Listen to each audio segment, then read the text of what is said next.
Hello students, आज अपन देखेंगे कि open circuit test single phase transformer के ऊपर कैसे किया जाता है। इस टेस्ट से अपन को कुछ बेनिफिट्स होते हैं, कुछ अपन को ये चीज़ें पता चलती है कि ट्रांसफार्मर की वाइंडिंग जो है वो किस तरह से लगी हुई है, उसके अंदर कितने लॉसेस होंगे, उन चीज़ों को अपन पता कर पाएंगे। इसी तरह से अपन इसी के ऊपर दूसरा टेस्ट देखेंगे, शॉर्ट सर्किट टेस्ट भी। ठीक है, सबसे पहले अपन देखते हैं ओपन सर्किट टेस्ट में क्या चीज़ किया जाता है। फर्स्ट ओपन सर्किट टेस्ट जो मेज़र करने के लिए काम में लिया जाता है तो वो होता है कोर लॉस फाइंड करने के लिए। तो कोर लॉस जो होता है उसको निकालने के लिए अपन को ये चीज़ चाहिए कि मेनली अपने पास सप्लाई लाइन के अंदर वोल्टेज जो आना चाहिए वो रेटेड वोल्टेज आना चाहिए, जिसके थ्रू यहाँ पे वाइंडिंग के अंदर जो लॉसेस होंगे वो एग्जैक्टली कोर के अक्रॉस जो लॉसेस होंगे उनको वो फाइंड कर पाएगा। सबसे पहले यहाँ पे क्या जोड़ा है, अपन ने एक ऑटो ट्रांसफार्मर दिया है ताकि अपन वोल्टेज को अपने हिसाब से अपन मेंटेन कर पाएँ। देन उसके बाद में एक वाट मीटर कनेक्ट किया है जो 2.5 एम्पेयर के समथिंग का जोड़ा है, क्योंकि अपने जब ओपन सर्किट टेस्ट है तो उस टाइम पे करंट जो आएगी वो रेटेड करंट से बहुत कम आएगी, इसलिए अपन उसके अंदर वाट मीटर जो है वो अपन 2.5 एम्पेयर का ही जोड़ रहे हैं और साथ में लोअर पावर फैक्टर का यूज़ ले रहे हैं ताकि सर्किट जो है उसके अंदर पावर फैक्टर जो होगा वो बहुत कम होगा। क्योंकि कोई भी लोड कनेक्टेड नहीं है तो सारी जो वाइंडिंग है वो सब इंडक्टर बेस पे डिपेंड कर रही है, इसलिए जो पावर फैक्टर होगा वो बहुत कम होगा यहाँ का। इसके लिए अपन स्टार्ट करते हैं टेस्ट के ऊपर। यहाँ पे अपन ने क्या किया है, सबसे पहले एक वाट मीटर जोड़ के एमीटर कनेक्ट किया है सीरीज़ में, फिर वोल्ट मीटर जोड़ा है पैरेलल के अंदर वाइंडिंग के अक्रॉस।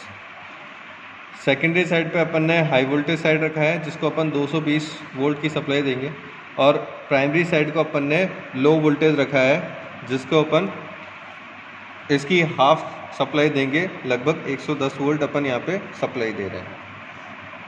अपन आगे स्टार्ट करते हैं, अपन 0 वोल्टेज से यहाँ से स्टार्ट करते हैं। ऑटो ट्रांसफार्मर को धीरे धीरे अपन इंक्रीज करके 110 वोल्ट पे लाए। यहाँ पे आपको दिख रहा होगा कि वोल्टेज जो है वो धीरे धीरे इंक्रीज हो रहा है वोल्ट मीटर के अंदर। थोड़ा सा अपन ने 110 वोल्ट तक इसके वोल्टेज को रख लिया है, यानी कि अब अपना सेकेंडरी साइड पे जो रेटेड वोल्टेज है 220 वोल्ट ट्रांसफार्मर के अकॉर्डिंग अपने यहाँ पे ट्रांसफार्मर जो शो हो रहा है, लाइक 1 kVA का अपन ने ट्रांसफार्मर लिया है जिसका रेटेड वोल्टेज कितना है 220 वोल्ट है। साइड लो वोल्टेज रखनी थी, इसलिए अपन ने इसको फुल वाइंडिंग पे कनेक्ट ना करके अपन ने क्या कर दिया, इसको हाफ वाइंडिंग पे कनेक्ट किया ताकि ये साइड प्राइमरी साइड जो हो गई मेरी लो वोल्टेज साइड हो गई, सेकेंडरी साइड मेरी क्या हो गई, हाई वोल्टेज साइड हो गई। इसको अपन ने 110 पे रख के सेकेंडरी साइड को 220 वोल्ट पे कन्वर्ट कर दिया अपन। यहाँ से अब अपने पास रीडिंग्स आ रही है, लाइक वाट मीटर जो है वो मुझे करीबन 9.5 के समथिंग वोल्टेज दे रहा है। एमीटर जो है वो मुझे 0.3 एम्पियर के समथिंग दे रहा है, और वोल्ट मीटर मेरा 110 पे सेट था पहले भी।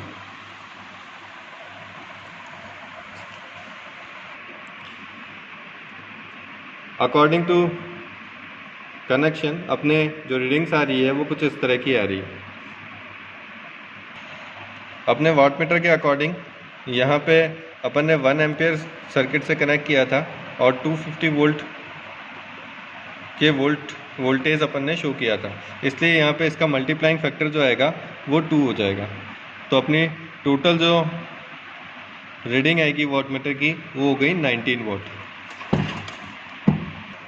नेक्स्ट अपन शॉर्ट सर्किट टेस्ट देख रहे हैं, जिसके अंदर यहाँ से अपन ने 230 वोल्ट की सप्लाई दे दी है, AC सप्लाई, और एक वाट मीटर यूज़ लिया है जिसको अपन ने यूनिटी पावर फैक्टर पे जोड़ा है, क्योंकि अब अपने सप्लाई लाइन जो है वो कोर से रिलेट नहीं कर रही है, क्योंकि अपन ने सेकेंडरी साइड को शॉर्ट कर दिया।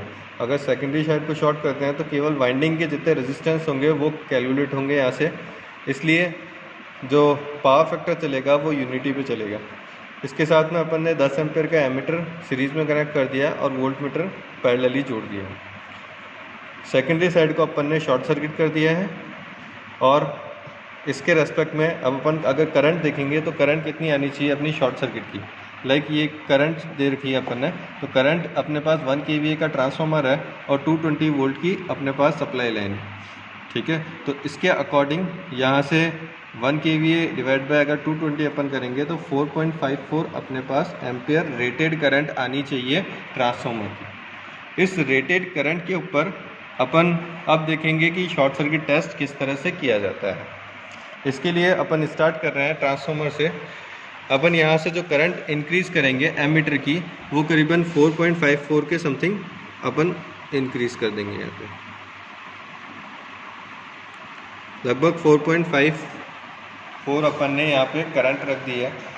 इसके अकॉर्डिंग वोल्टेज मेरा करीबन 19.5 के समथिंग आ रहा है।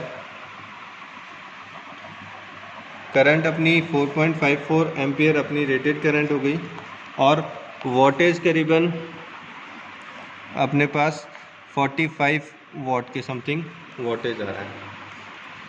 ये अपनी शॉर्ट सर्किट टेस्ट की रीडिंग हो गई। अपन वॉटमीटर के अकॉर्डिंग अगर देखें तो इस कंडीशन पे यहाँ पे अपन ने 150 वोल्टेज पे जोड़ा हुआ है और ऊपर जो कंडीशन रखी हुई है 10 एम्पियर की रखी हुई है। तो इसके अकॉर्डिंग भी सेम अपने को जो मल्टीप्लाइंग फैक्टर है वो 2 मिलेगा अपन को यहाँ से। तो इसको मल्टीप्लाई बाय 2 कर देते हैं अपन, तो अपने पास टोटल पावर जो होगी वो 90 वॉट आएगी। अब अपन ओपन सर्किट टेस्ट के अंदर किस तरह से लॉसेस फाइंड करते हैं अपन उस चीज़ को यहाँ से देखते हैं। सबसे पहले अपने पास फॉर्मूला होता है like W0 equals to V0 I0 cos of phi naught. तो cos ऑफ phi नॉट की अपन वैल्यू निकाल रहे हैं ताकि अपन को ये चीज़ पता चल जाए कि एग्जैक्टली इसमें पावर फैक्टर क्या चल रहा था जब अपन ने ये टेस्ट किया, ठीक है। तो इसके अकॉर्डिंग यहाँ से cos phi की वैल्यू आ रही है 0.28 और phi नॉट की वैल्यू अपने पास निकल जाएगी 73.27। इससे अपन ने मैग्नेटाइजिंग करंट फाइंड करी। मैग्नेटाइजिंग करंट अपने पास आ रही है I0 sign of phi not से अपन निकाल सकते हैं। तो साइन phi नॉट निकाल के अपन इसकी वैल्यू देख सकते हैं कि 0.287 इसकी वैल्यू आ रही है। और इसी से एडी करंट कंपोनेंट अगर अपन फाइंड करना चाहें तो वो आ जाएगा अपने पास I0 cos of phi not से 0.084 ओम। अब यहाँ पे रेजिस्टेंस अपन देखना चाहते हैं तो रेजिस्टेंस की वैल्यू आ गई मेरे पास 2619 ओम एंड अपन रिएक्टेंस देखना चाहते हैं तो वो आ गया 766 ओम। ये अपने कोर के ये दोनों कंपोनेंट हैं। कोर का यानी रेजिस्टेंस इतना आ रहा है और रिएक्टेंस इतना आ रहा है अपने पास। शॉर्ट सर्किट टेस्ट अगर अपन देखना चाहें तो उसके अंदर शॉर्ट सर्किट टेस्ट में अपन आर इक्विवेलेंट निकालना चाहते हैं जो अपने वाइंडिंग के रेस्पेक्ट में आएगा। पहले अपन ने कोर के रेस्पेक्ट में देखा था, अपन वाइंडिंग के रेजिस्टेंस फाइंड कर रहे हैं। तो वाइंडिंग का रेजिस्टेंस अपना निकलेगा लाइक अपने पास पावर शॉर्ट सर्किट की आ रही थी और करंट आ रही थी अपनी शॉर्ट सर्किट की ISC, इसका स्क्वायर किया तो अपने पास रेजिस्टेंस निकल गया 3.88 ओम और इम्पीडेंस अपना आ रहा है 4.3 ओम। इससे अपन रिएक्टेंस देख सकते हैं X इक्विवेलेंट इक्वल्स टू 4.3 माइनस 3.88, जिससे अपना यहाँ पे रिएक्टेंस आ गया 1.85 ओम। तो शॉर्ट सर्किट टेस्ट से अपन कॉपर लॉस फाइंड कर सकते हैं थ्रू दिस रेजिस्टेंस। इससे अपन I2R लॉस निकाल के अपन इसके कॉपर लॉस फाइंड कर सकते हैं और ओपन सर्किट टेस्ट से अपन कोर लॉस अपन निकाल सकते हैं जो अपन ने यहाँ पे दोनों के कोर के अपन ने लॉसेस फाइंड किए थे। अपनी टोटल रीडिंग कुछ ये आ रही थी।